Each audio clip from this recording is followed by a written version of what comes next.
First of all, this is a phrase sampler. It was released back in 1999. I got it that year when it first came out, somewhere in the area of Oak Park, Illinois. And this would have been what was the option to the what was it, like the boss,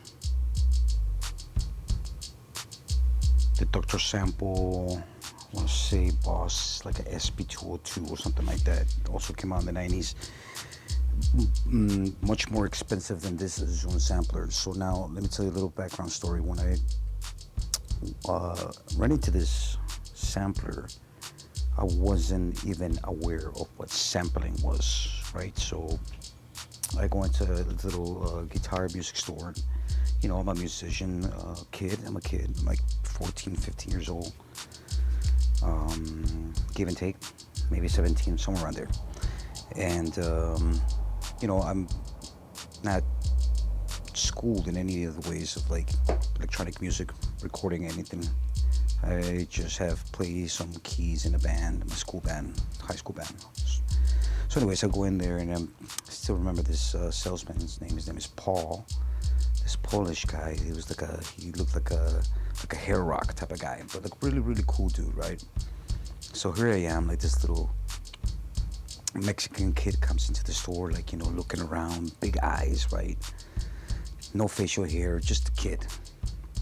And you know, he's got this glass display and there's all these different pedals and stuff, right? I'm just like window shopping. I'm a kid, right? Like, to me, like a music store, first of all, this is Oak Park, right? So you don't have to go all the way downtown to Guitar Center or Samash. Or was it Samash? I don't think it was even around my area. But so to have this nearby, you can pretty much walk there and like spend hours just gazing at everything, right? So I would do that, and eventually I came around the countertop and I see this thing, and Paul always very nice. Whenever he was not giving a guitar class, he would come to the front and show me stuff, right? So he's like, hey man, you want to see it? Want to check it out? Like, yeah, man. Like, what is it? So he brings it up, puts it on top of the glass counter, and I'm looking at this thing, right? And I'm a kid, right? So I'm looking at it, I'm like, oh my god, like, what is this thing? And without even knowing what it was or understanding, like, he gave me basically, like, he's like, all right, look, check it out. Like, you know, he turns it on. Boom. Turning it on right now. And here come he's like, yeah, just press anything.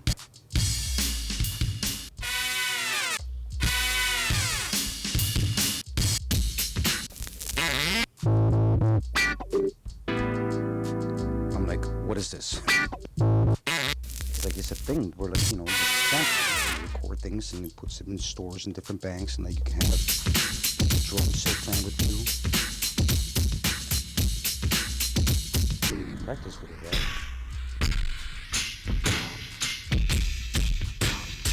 Like, whoa. So up until now, like, I know what an MPC is, seen it many times at Guitar Center.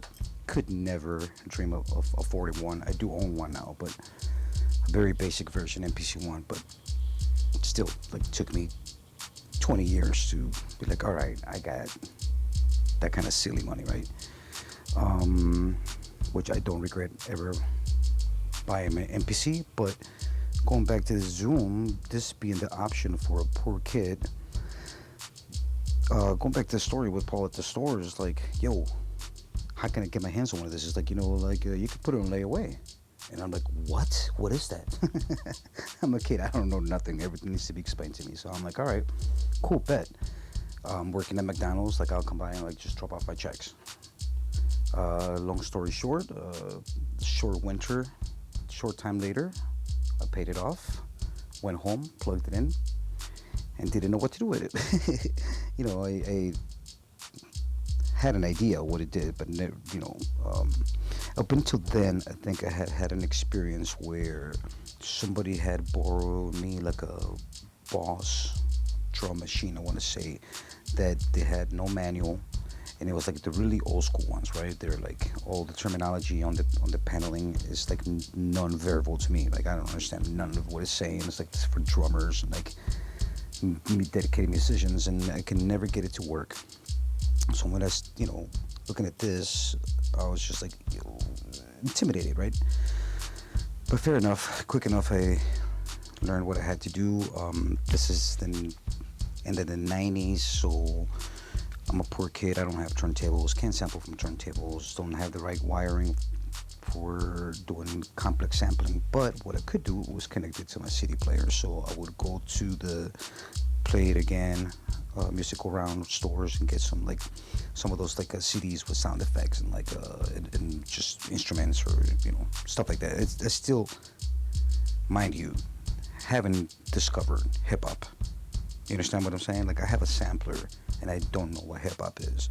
So I don't know what a groove, I don't know what a break, I don't know what a loop, a sample, a phrase, none of that is, right? So here I am, I'm at home and I'm starting to mess around with it and I'm starting to get the idea of what it does and how it works. And it's a very, very kind of like interesting unit because everything is pretty built in. So this is DAW-less, but at the same time, it takes you back to where there's like minimal information going on the panel, right? Like you have number displays basically, and like from then on, like you have to like in your mind know how to navigate. And so here we are, 2025. It's been 25 years later since the Zoom ST224 came out. It is a hi-fi sampler, but it's preferably used as a lo-fi sampler. And the reason for that is that when you sample hi-fi, the amount of memory that is available to record within the 3 banks with the 8 pads, 24 pads total, gets limited, gets cut in half, right? Like you either have a block of, I want to say it's probably like 60 seconds or a block of 30 seconds. I have to look at the specs, probably more than that. It does have a built-in SD card. It's one of the first units that has SD cards built in, but the SD card is a format that is so old that it's the size of my toenails. It's pretty freaking big, but it's still at the SD card. So it's all SD cards that we know and flash cards that we know today are predecessors to this right here. Look at how big this is.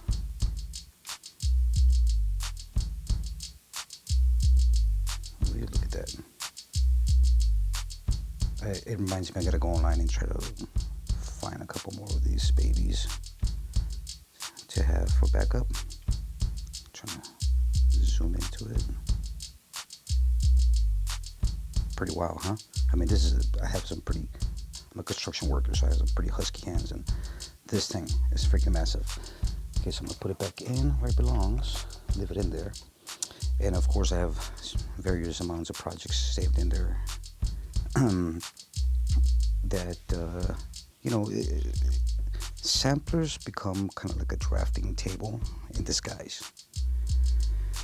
I seldomly produce a whole song inside a drum machine or just a single unit. I like to texturize, so I look at different units for different reasons, for different sounds.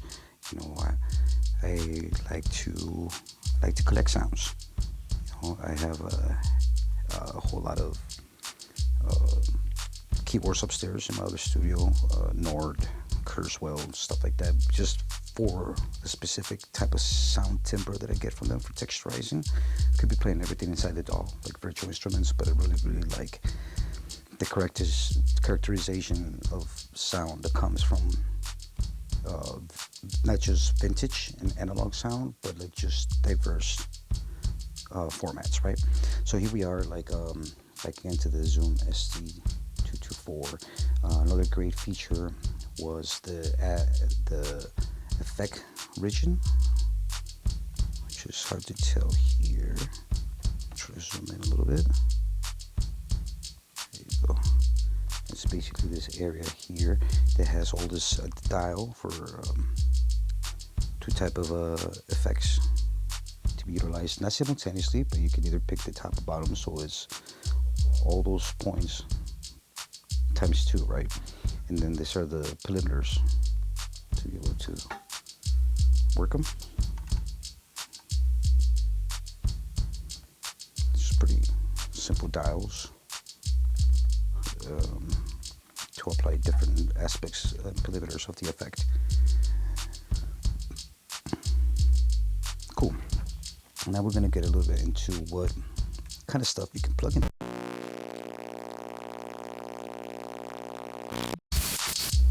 Let's get a sound noise. Basically, you can connect anything up to a turntable, which is what we're doing today. There it is. And one thing that is really cool about this sampler is that if you were to connect something like a turntable and you didn't have a mixer, for example, or something to preamp it, you would just go in from line into what it is like microphone mode, and microphone mode pretty much is a preamp, so we'll do the same thing as amplifying the turntable. That's what we're going to do right now. And now that I've done that, you can hear the classic low Z noise coming in. The static is from a lack of grounding, and because we're not using a mixer, you're going to get that ground. But if you're old school like me, you know that you can grab the ground and pretty much attach it to switch it between this guys here, and that will ground your turntable. Problem fixed, right? And now I'm gonna go ahead and I'm not gonna focus on the record player or what I'm playing. Hopefully we don't get copyright on this, but here we go. First, let me stop what I was playing in the background. Cool. Ooh, crisp. And so what's happening right now is that it's coming in, and this input dial is what's telling me how much you're amping.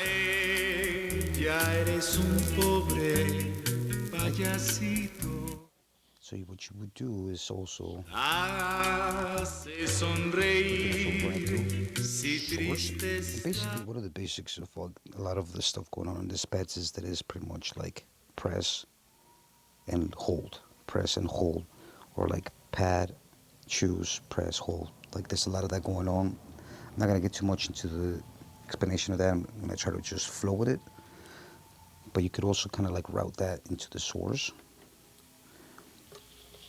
At which point, turn it on, pad, enable that, and the effects now become available.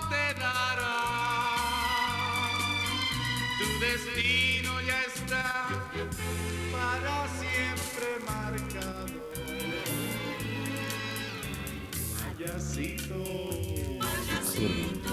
Good shifting.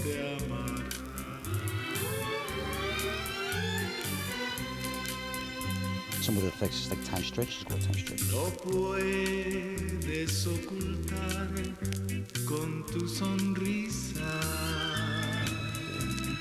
la pena que te oprime el corazón,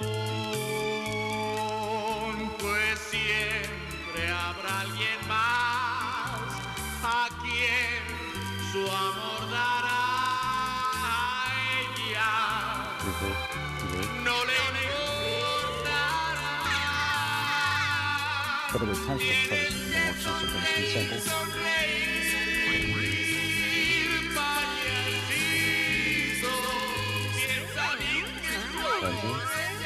It's a flanger and stuff.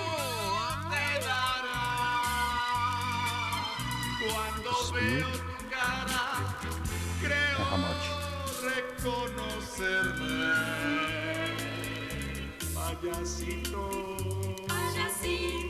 Pretty cool, huh? Payasito, a ti no te